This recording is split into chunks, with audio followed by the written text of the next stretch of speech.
But once in a while somebody comes in and would like to tell some jokes, do some comedy. So this is Jai. Let's give him a big hand.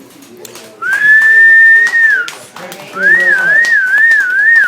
I am really happy to have a place to come and work on some of my comedy material. To be able to sit back and have some shrimp and a drink, and I've really enjoyed the laid-back environment. I'm also really glad that I haven't heard any John Lennon covers, because I just really hate that one song.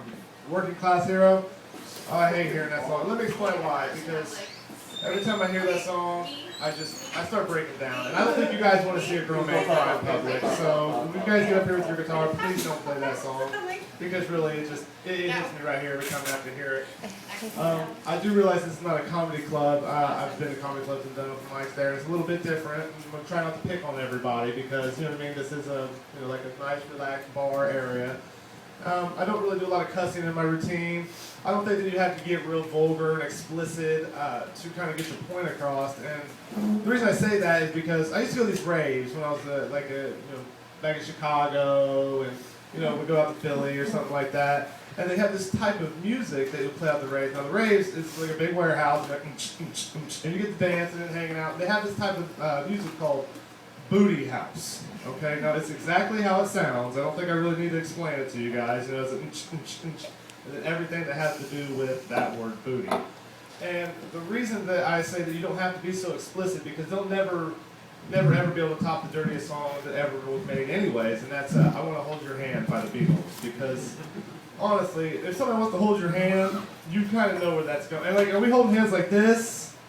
Or are we holding hands like, because if somebody wants to hold your hand like this, I think you know where that's going. Okay, so my name is Jai. That's J-A-I. It's not a stage name. It's just J-A-I. Ends in an I. American culture, that's a downfall right there. If it looks on a resume, people are, they're like, oh, it spelled it wrong. J-A-I, it should be J-A-Y. We can't give this guy a job, you know what I'm saying? Unless, because he can't even spell his name right. Like I said, it's an Asian name.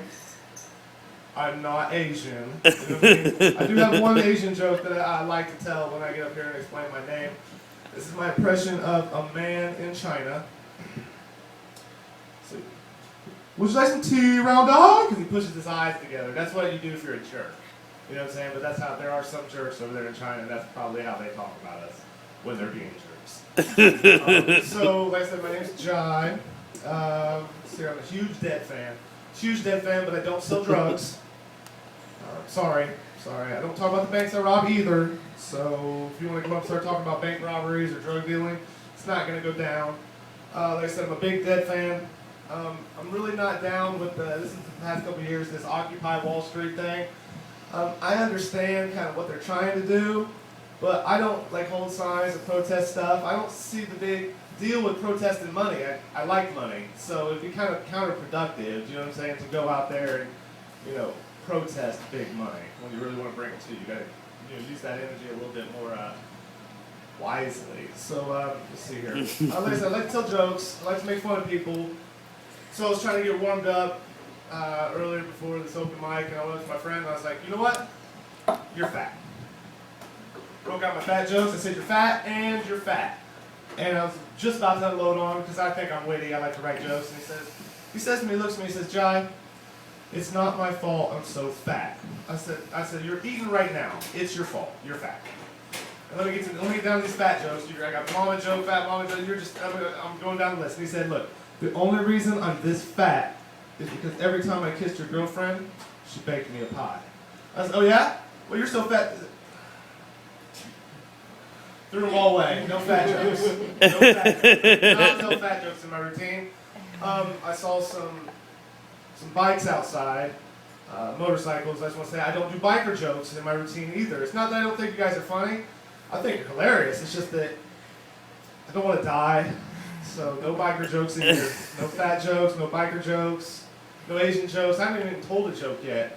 Not tell jokes. Just so I don't get killed. Let's see here. I got 3 associates, a bachelor's. I'm working on my master's. I'm really eyeing my doctorate. Do a lot of reading, and there was this study: 100 guys, 100 girls, to kind of see what kind of smells they liked.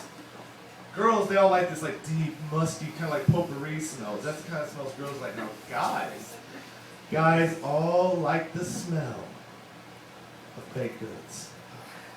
That's what they like. And like I said, I was taking a statistics class because I'm working on my master's degree. And so my teacher comes in, and she is from Pakistan. Have you ever heard of Pakistan? No? Well, you watch TV, so it's okay. Like I said, I understand it's not a comedy club, so I'm not going to pick on everybody, but we all do. We all watch way too much TV. Now, you might have heard it on TV as Pakistan. Pakistan, that's how they say it on TV. It's not Pakistan, it's Pakistan. It's a soft P. It's almost like a B. So they say Pakistan. And they have this saying, you know what I'm saying, where it's like they say, Assalamu alaikum. It's just like, peace unto you, alaikum assalam, back and forth. And me and my friends used to say, Oscar Mayer bacon? Your mama drive a Lincoln. Do you know what I'm saying? Like, it's the respect that you have to understand, Assalamu alaikum, because those people are real sensitive, you know what I'm saying? And so my teacher walked in, and she's from Pakistan, and she's got the headscarf, the whole nine, you know what I'm saying? So she got the robe on, but I started to get scared because, I mean, you see these people on TV, they're like, ha, F America, and you just, they look upset. And of course, it sounds like they're throwing it up in their own mouth, so of course they're going to be upset. So I'm scared to death. I'm sitting in class, I just want to get my degree, you know what I'm saying, and move on with my life and everything, and all of a sudden, here comes this woman from Pakistan. I'm scared to death, scared. Never ran into a woman like this before in my life. So I'm going to go ahead and do an impression of my first day in class. So she gets up in front of the class, and with her head scarf the whole nine, and I'm scared. She says, here's my impression. Just don't tell them I said they're sensitive over there, because I don't want to die. I don't want to stand in the crowd. It says, the frequency of the puberty. I was like, oh my God, that's a woman up there. She's not here to kill me, do you know what I'm saying? Like, I started getting turned on in statistics class, and I really did not expect that. I thought she was going to, like, kill me or something. And I said, I was scared to death.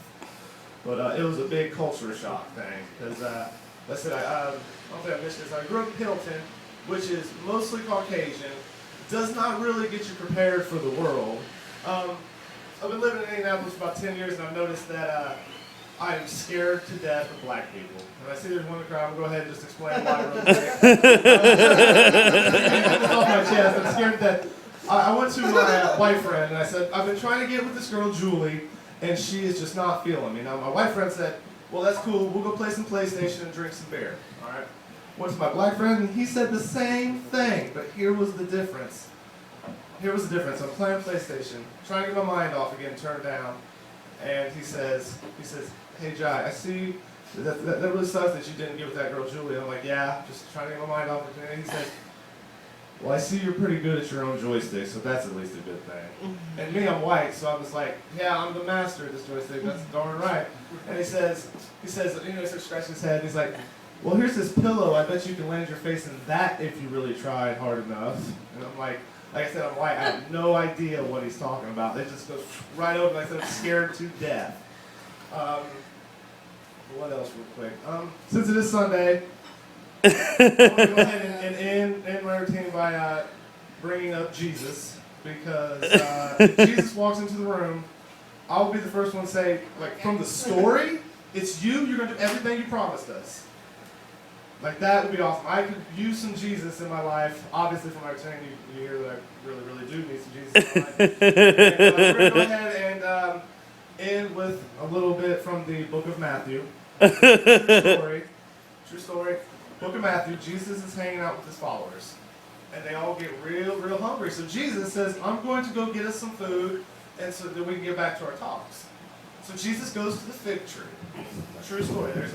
There's a fig tree, and he goes up to it to get some food, and there's nothing there. The fig tree is barren.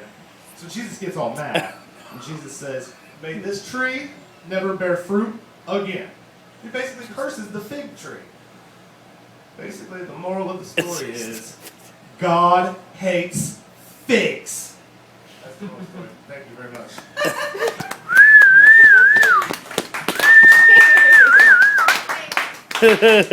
much.